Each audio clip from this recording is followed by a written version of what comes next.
জীবনটা বেশ ভালোই চলছিল, তারপর হঠাৎ করে প্রেম মারাতে গেলাম, তারপরেই জীবনের গাঁ। मैं बदल गया, तुम वही हो गया, मैं गलत हूँ, तुम सही हो। করতে পারি এটা না যে একটা ছেলের সাথে ভিডিও করছি মানে সে আমার বয়ফ্রেন্ড। আমি তো হে বেডিস, কেমন আছো সবাই? জানি তোমরা সবাই ভালো আছো, সবাই ভালো করে ভিডিও করে বার না বকে। চলো আজকের ভিডিও স্টার্ট করি। জীবনটা বেশ ভালোই চলছিল, তারপর হঠাৎ করে প্রেম মারাতে গেলাম। দেখো, ন্যাড়া তো যায় বেলতলায় একবার, আমরা সবাই জানি, কিন্তু এই দিদি একবার দুবার গেছে, তারপরেও আরো দুবার গেছে, সাথে কটা হলো 4 বার। তারপরেও এখনো শুনছে না, ফের যাচ্ছে না। বলছি তারা বেলতলায় তো একবার যায়, কিন্তু এই দিদি এতবার কেন যাচ্ছে সেটাই বুঝতে পারছি। আর বেসিক্যালি আমি এরকম ধরনের ভিডিও করি না, বলতে গেলে বেসিক্যালি তোমরা সবাই জানো দিদি ওরকম ভিডিও করে না, তাহলে কিরকম ধরনের ভিডিও করে তোমরা একটু দেখে এসো। মারাতে গেলাম, তারপরেই জীবনের গাঁ। मैं गलत हूँ, तुम सही हो क्या।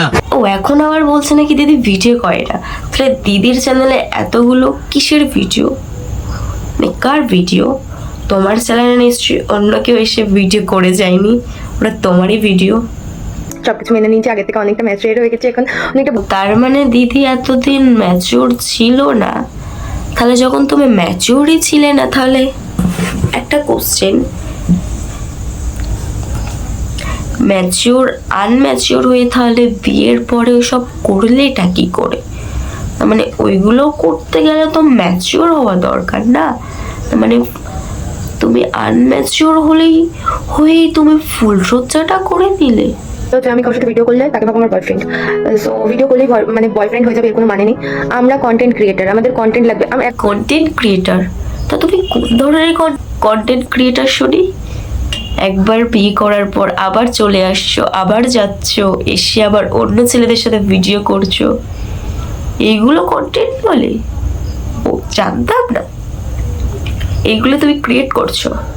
আচ্ছা, তার সাথে ভিডিও করছি মানে তার সাথেই আমাকে করে যেতে হবে এরকম মানে নেই। আমি আজ কারোর সাথে করতে পারি, কাল অন্য কারোর সাথে করতে পারি। এটা না যে একটা ছেলের সাথে ভিডিও করছি মানে সে আমার বয়ফ্রেন্ড। আমি তুমি যেহেতু কন্টেন্ট ক্রিয়েটার, তো তুমি যার সাথে ইচ্ছা তার সাথে ভিডিও করো না। আর আমাদের হচ্ছে তোমার ভিডিও দেখে কিছু রিপ্লাই দেওয়ার, সেটা আমরাও চালিয়ে যাই না। আরে বাবা, তাতে তোমারই তো ভিউজ বাড়ে আর তোমারই তো কমেন্টে ভরে যায়, তাহলে সেখানে তুমি কেন এরকম বলছো? দাও না, যার ইচ্ছা সে সেরকম ভিডিও করুক, বারণ কেন করছো দিদি? আজকের ভিডিওটা এই পর্যন্ত। যদি ভালো লেগে থাকে তাহলে লাইক, কমেন্ট, শেয়ার ও সাবস্ক্রাইবটা ভুলবে না। তো চলো ফটাফট করে, কিছুই বলবো না, লাল বাটনটা ক্লিক হতেই হবে। আর আমি কিচ্ছু বলছি না, তো যাও তাড়াতাড়ি লাল বাটনটা ক্লিক করে এসো। তো